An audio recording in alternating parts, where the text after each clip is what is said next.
Olá, começa agora mais um Café com Autoridade, o programa que traz até você, internauta e telespectador, a oportunidade de conhecer um pouco mais sobre as autoridades do nosso município e toda a região de Osasco.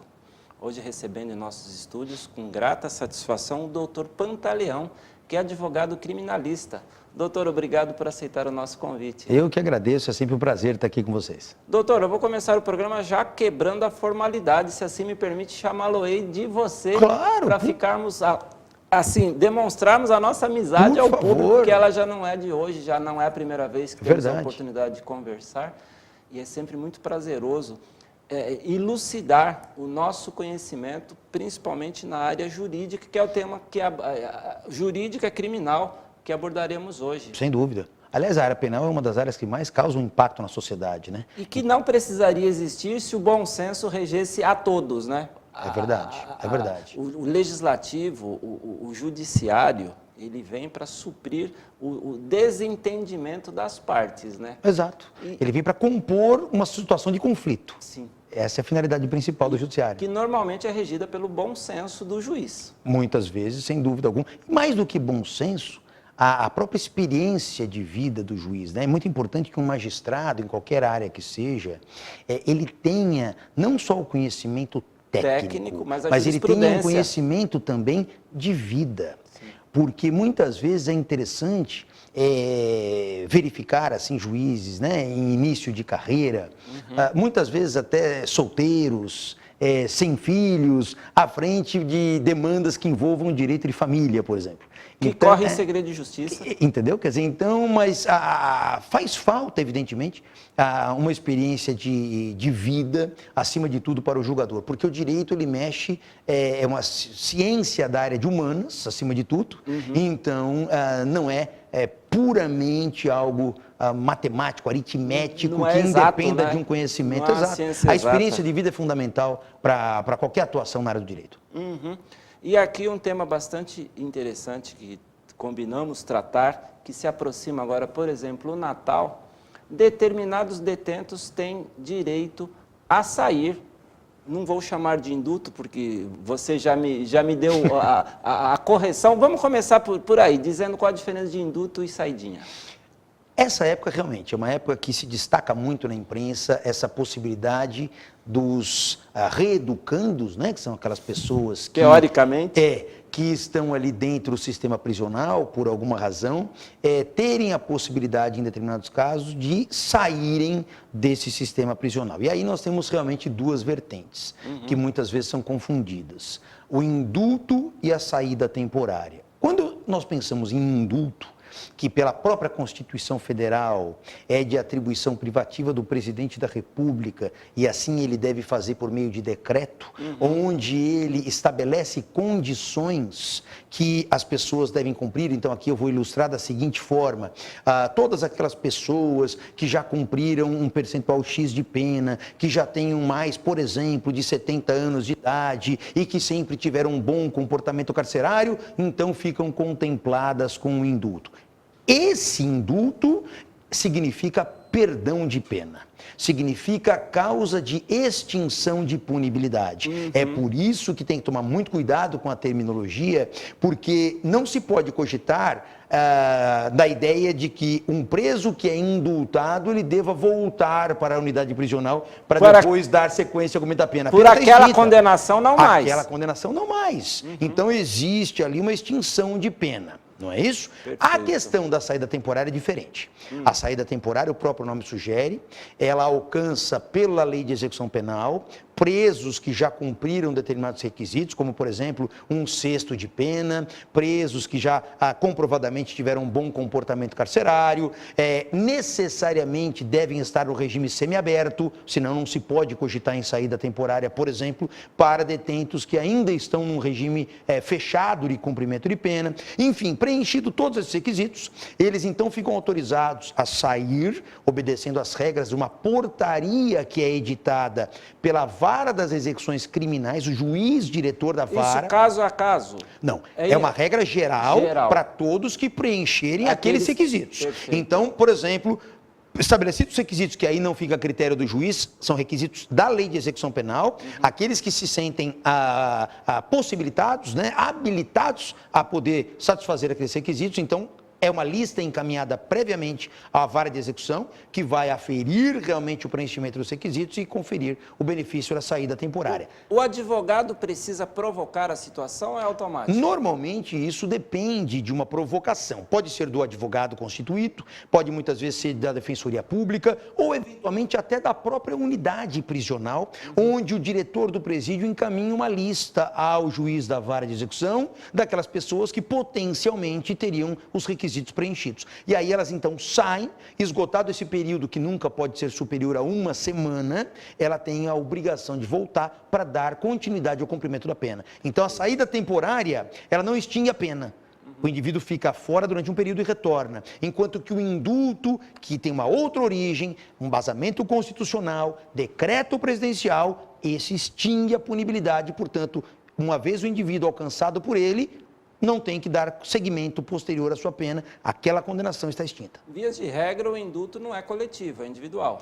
O indulto também é uma outra questão importante. Assim como a saída temporária, são regras que vão alcançar a todos que preencherem aqueles requisitos. Então, o indulto vindo de um decreto, como eu disse, ele estabelece as condições. Todas aquelas pessoas que se enquadrarem nas condições estão contempladas também pelo perdão da pena.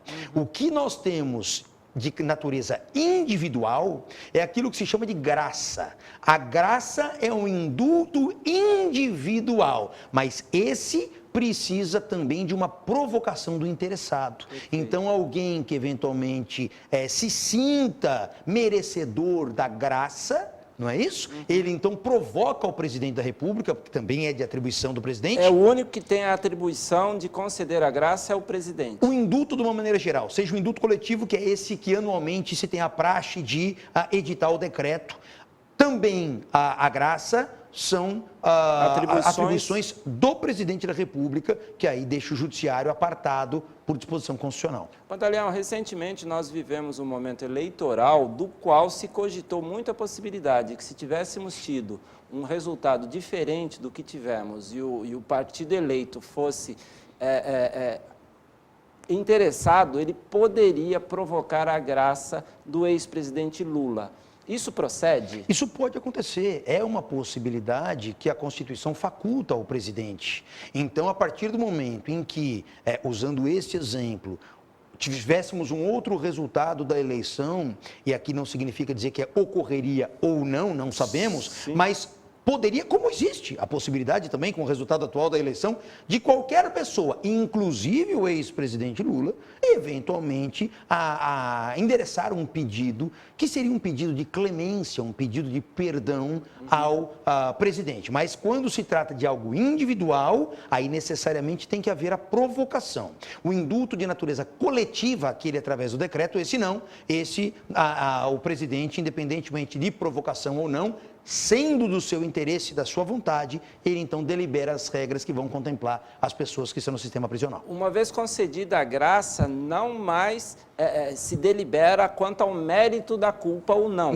Ele é extinto da culpa. A pena é extinta. A culpa, para fins até de eventualmente outras situações do direito penal, ela não é destacada. Ela é preservada. Ela é preservada, o resultado do processo criminal não é alterado e fica constando que ocorreu uma condenação. Não é mais um réu primário, em hipótese alguma. Os efeitos da condenação permanecem, porém, aquela condenação que ainda estava em curso, ocorrendo essa hipótese de indulto ou clemência, ela se encerra. Doutor, quando um CDP, eu não sei se o CDP, delegacias e penitenciárias, incorrem na saidinha. Os três têm esta, ou é só as penitenciárias? Não, na verdade, toda unidade prisional que contemple o sistema do regime semiaberto é alcançada pelas saídas temporárias, desde que as pessoas que ali estejam já tenham cumprido os requisitos que a lei impõe. A saidinha, ela é restrita a quem está no regime semiaberto? Semiaberto. O semiaberto é aquele que vem passar a noite no regime prisional? Na verdade, na prática, sim. teoria não deveria ser, né? Na teoria é aquele sistema em que o reeducando, ele deveria passar o dia ali trabalhando na colônia penal agrícola ou eventualmente algum estabelecimento similar e à noite então ficaria recolhido ao seu repouso. Agora, como não existe essas instituições, acho que existem praticamente poucas. pouquíssimas, quer dizer assim, que abrigam um percentual ínfimo daqueles presos que estão no regime semiaberto. Então, acaba que, na prática, ele quase que corresponde a um sistema aberto, né? Porque acaba possibilitando até o trabalho externo durante o dia, extramuros, e aí com o retorno para a unidade prisional no período noturno. Nessa circunstância, ele pode entrar num regime de CLT? Ele pode ser registrado em carteira? Não, quando ele está, na verdade, cumprindo pena, ele está numa fase de execução de pena, ele tem um contrato do empregador, entre aspas, com a própria Secretaria de Administração Penitenciária. Não é direto, não nem é a direto, remuneração ocorre. Não. E aí o que acontece? Você tem, tanto assim, que quando o indivíduo apresenta a perspectiva de um trabalho externo, há necessidade de que uma equipe vá vistoriar o local, até para saber se o local de fato existe, Perfeito. se o local vamos dizer assim, é apto para uma efetiva ressocialização, ou eventualmente não. Então é feita essa triagem. Então não há uma relação direta entre, no aspecto contratual, entre a empresa e aquele indivíduo que está ali durante aquele período prestando serviço. E a moeda de pagamento é dinheiro de alguma forma ou é redução de pena? Não. Você tem aí algumas hipóteses. Nós não podemos esquecer que também existe o benefício na própria lei de que a cada 3 dias trabalhados você reduz 1 de pena. Perfeito. Né? Mas, por outro lado, como também não pode haver a redução à condição análoga de escravo, onde o indivíduo trabalhe sem qualquer tipo de contraprestação, Complexo. existe a remuneração financeira, porém não na forma tradicional, e também um reflexo em relação à dosimetria da pena, que a cada 3 dias se reduz 1. Na questão de redução da pena, tem um tema que me confunde bastante. Ao saber que no regime brasileiro a pena máxima a ser cumprida é de 30 anos, mas muitas vezes se vê juiz deliberando 300, 400 anos. Me explica essa dicotomia. Isso é muito importante abordar pelo seguinte: muitas vezes as pessoas pensam o seguinte: a pena no Brasil não pode ser superior a 30 anos. Sim. É uma premissa equivocada essa. Por quê? O que não pode é o indivíduo cumprir uma pena superior a 30 anos. Perfeito. Ou seja, ele não pode ficar recluso, enclausurado, por mais de 30 anos. Porém, onde ganha grande relevância essas situações em que o cálculo final da pena supere essa marca, chegando muitas vezes a dosimetrias astronômicas, 200 anos, 190 anos. No que isso muda? Todo e qualquer benefício a ser pleiteado por esse indivíduo, ele leva em consideração a dosimetria final da pena. Então, por exemplo, 1/6 de pena, na hipótese de uma progressão de regime pela prática de um crime não hediondo, não vai levar em consideração os 30 anos máximos, vai levar em consideração a dosimetria final. Perfeito. Então, nós teríamos, por exemplo, que pegar o valor final da pena, o montante final da pena, e aplicar 1/6 sobre aquele montante para que ele venha a completar o período que justifique uma pretensão de progressão de regime. E muitas vezes esse cálculo ainda assim continua superando os 30 anos de pena que ele deve cumprir. Veja, imagine que ele pratique um crime de natureza hedionda e ele não seja primário. Ok. Então, ao tempo de progressão a se pleitear é depois de cumprir 3/5 de pena na hipótese de reincidência pela prática de crime hediondo. Se você levar em consideração, por exemplo, uma pena de 300 anos, que venha a ser uma hipótese arbitrada, você vai ter que levar 3/5 em cima. 180 anos. Ou seja, qual é a consequência prática? Ele vai ficar os 30 anos que são possíveis integralmente no regime fechado, sem alcançar a dosimetria suficiente para pleitear uma progressão. A gente observa, e para nós que estamos do lado de fora, o tempo passa muito rápido, penso eu, diferentemente de quem está internado e recluso. Mas a gente vê casos gritantes na sociedade, o caso dos Nardones, que já estão, não sei se já foi deliberado ou se eles estão às vésperas de partir para o regime semiaberto. É isso mesmo? Exato. Para nós dá a impressão que foi ontem, tão grotesco, tão aterrorizante que foi o fato. Aqui nós temos também, é evidente que fatos dessa natureza causam uma indignação e uma repugnação muito grande, principalmente por envolver crianças, enfim. Agora, o aspecto principal em relação a isso é que a legislação, ela permite, mesmo em crimes dessa natureza, determinados benefícios, desde que, mais uma vez, preenchidos todos os requisitos que a lei impõe. Então, por isso, nós temos essas perspectivas que possibilitam, mesmo que essas pessoas que praticaram crimes pontuais, embora de extrema gravidade, venham gradativamente a ser reinserida no contexto social. Perfeito. E na questão de outro tema que se discute muito, a Susana Ristoff participou de um crime onde ela ceifou a vida do pai e da mãe. E, eventualmente, no Dia das Mães, ela recebe a saidinha, não vou mais chamar de indulto, ela tem o direito à saída provisória? Temporária. Ela tem a saída temporária. Aí a gente fica se perguntando, mas nem mãe tem, e se tivesse, ela não estaria presa porque não teria cometido o homicídio. Sim. Explana um pouco. Essa é uma situação muito interessante também. Por quê? Primeiro, é importante que a gente tenha em mente a finalidade, o objetivo dessas saídas temporárias. É fazer com que o indivíduo ele vá gradativamente sendo reinserido no contexto social. Essa é a finalidade. Por isso ele sai, fica um tempo sem uma vigilância direta do Estado, não é isso? Durante esse período de vigência da série temporária, fica sempre indicando qual o local que estará, se precisar ser encontrado, tem um local exatamente onde... Então, você está me dizendo que o intuito maior, o objetivo principal é dar a ele a oportunidade de se ressocializar. Mas mais do que ressocializar, é de se reintegrar à sociedade. Porque o indivíduo que está preso, ele está segregado completamente. Imagina um indivíduo, por exemplo, que tomou uma condenação elevada, ele está 30 anos recluso. O mundo passa e ele não Acabou. Ele não consegue mais se adaptar. E outra, o distanciamento com familiares, isso fica cada vez mais exponencial. Então, qual é o objetivo, a finalidade dessa série temporária? Permitir com que gradativamente ele vá se reinserindo. Então, essa é a finalidade principal. Não existe na lei vinculação com o tema da data. Perfeito. Então, o que acontece? As pessoas têm o direito de, num período máximo de 5 vezes por ano, durante uma semana, ter essas possibilidades de reinserção gradual.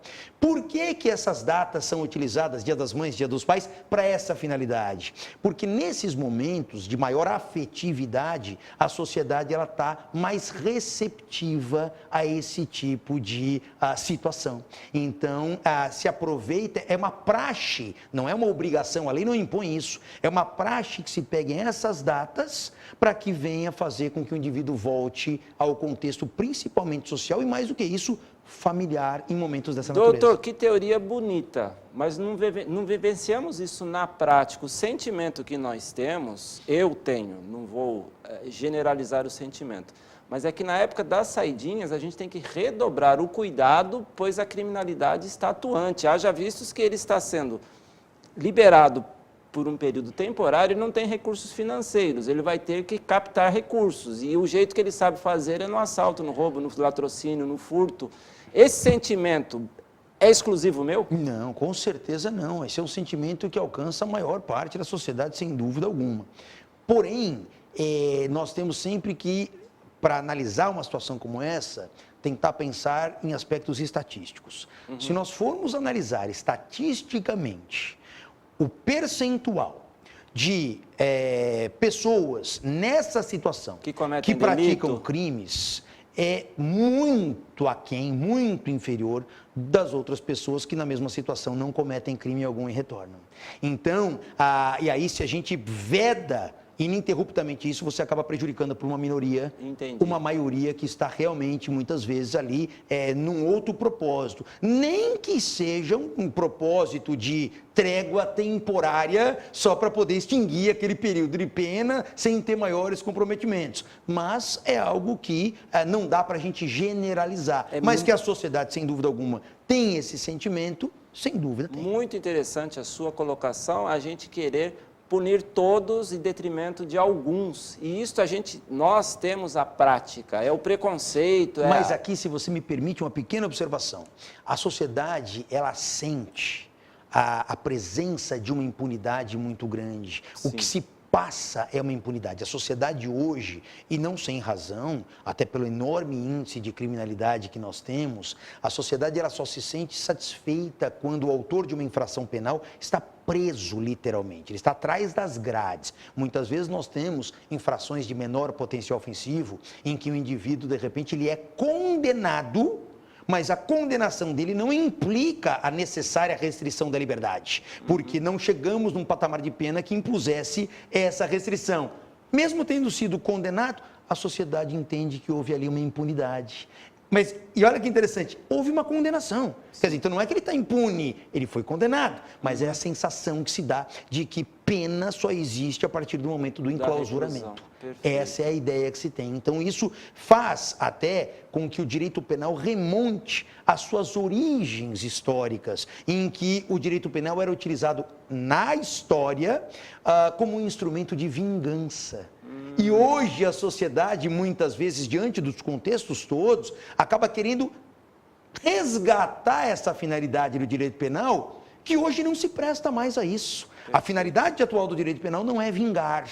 Ela é ao contrário, ela é punir pelo mal praticado, ela é, acima de tudo, ela é uma finalidade preventiva também, e mais do que isso, uma finalidade ressocializativa. Nós não temos mais uma finalidade vingativa na esfera do direito penal. E é aquilo que hoje a gente percebe, repito, não sem razão, o anseio da sociedade. Outra questão também bastante polêmica é o fato de que, sendo um terceiro grau formado, alguém que tenha feito a sua faculdade, a sua universidade, em cometendo algum delito vai ter um tratamento diferenciado na reclusão. Como que funciona isso? Isso nós ainda temos, é um resquício do direito penal, que entendo que em breve deve sofrer alterações, porque hoje não mais se justifica, ao meu entendimento, mas de fato pessoas portadoras de diplomas de curso superior têm, e aí a gente comenta, né, na teoria, direito a um local especial para o cumprimento de pena. Mas aí voltamos àquela conversa que reiteradamente se tem. Existem esses locais? A logística não permite. Existem esses locais, quer dizer, muito pouco. Então, normalmente o que se usa, você pega, sei lá, se for uma prisão provisória, um centro de detenção provisória, você pega uma determinada ala e coloca lá uma plaquinha, né? Onde você coloca que dali para frente é a suposta cela especial para portadores de diploma de curso superior. Mas na prática isso realmente fica muito enfraquecido. Tem pessoas que cometem o delito porque tem uma má índole, onde comete um latrocínio, onde comete um furto, onde ele realmente pratica uma ação de delito. E tem os casos do pai que não conseguiu pagar a pensão porque se desempregou, e só que ele é um alimento devido, mas enfim, ele não se precaveu porque a lei não preserva quem dorme, já é um jargão do direito, e ele deixou acontecer e aí ele teve uma condenação e se tornou um recluso em detrimento do não pagamento de pensão. Nesse caso, ele é separado A questão do não pagamento da pensão é uma prisão de natureza civil. Consequentemente, é um meio até, e correto, entendo, de coerção que o direito põe para que a pessoa venha a cumprir uma obrigação alimentar, até porque, quando nós pensamos em direito a alimentos, nós estamos pensando em direito à subsistência, consequentemente, direito à vida. Perfeito. Então, ele deve se sobrepor. Então, o legislador cria um mecanismo de pressão através dessa prisão, uma prisão que tem um prazo máximo de 90 dias, não pode ultrapassar isso e daí por diante, para tentar forçar esse pagamento. Mas é claro que nós estamos falando de uma prisão civil, totalmente alheia à prática de crime, portanto, essas pessoas não podem, também por restrição legal, ficarem misturadas às pessoas que estão presas pelo cometimento de infrações penais. Perfeito. Então, nós temos ali, muitas vezes, locais, inclusive, separados para essa hipótese de prisão civil. Pantaleão, o programa ele é muito interessante, o tema é muito interessante, só que o tempo urge e eu não poderia concluir o programa sem ter um pouquinho mais de contato com o tema foro privilegiado. Me fale um pouquinho a respeito. Essa denominação se dá e veio muito à tona com os últimos acontecimentos, Operação Lava Jato, quem passaria em tese pelas mãos do juiz Sérgio Moro, do então juiz Sérgio Moro, ou quem conseguiria, bem cá entre nós, escapar do Sérgio Moro e já ir direto para uma outra instância ou algo do gênero. Aqui, primeiro de tudo, é importante fazer uma observação em relação à expressão foro privilegiado. Privilégio é outra coisa. Então, muitas vezes usamos essas expressões de maneira também equivocada. Perfeito. Não se trata de foro privilegiado. Tecnicamente, se trata de um foro por prerrogativa de função. É diferente de privilégio.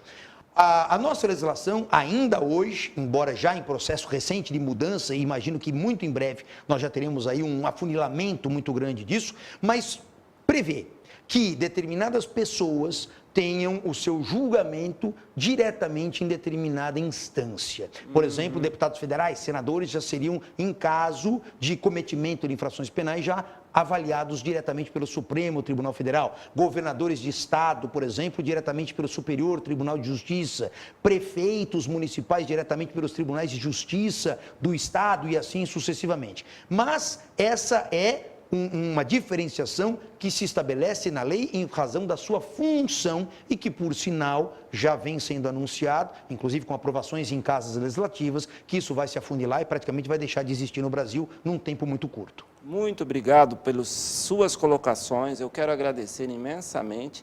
Aqui nós teríamos temas e assuntos para muito mais. Sem dúvida. Tenho certeza que eu e os telespectadores tiveram um contato maior com a realidade da justiça, que muitas coisas para a gente é mito, muita coisa a gente passa despercebida, a gente acha determinadas coisas e acaba não entendendo. Então, agradeço muito você ter trazido esses esclarecimentos, doutor. Não, eu que agradeço mais uma vez pela oportunidade, eu acho que isso realmente é muito salutar, a sociedade precisa se informar a respeito daquilo que existe, principalmente no direito penal, que é um tema corriqueiro em rodas de amigo, em almoços familiares e daí por diante. Então, acho a iniciativa muito válida, mais uma vez agradeço pelo convite e até uma próxima oportunidade.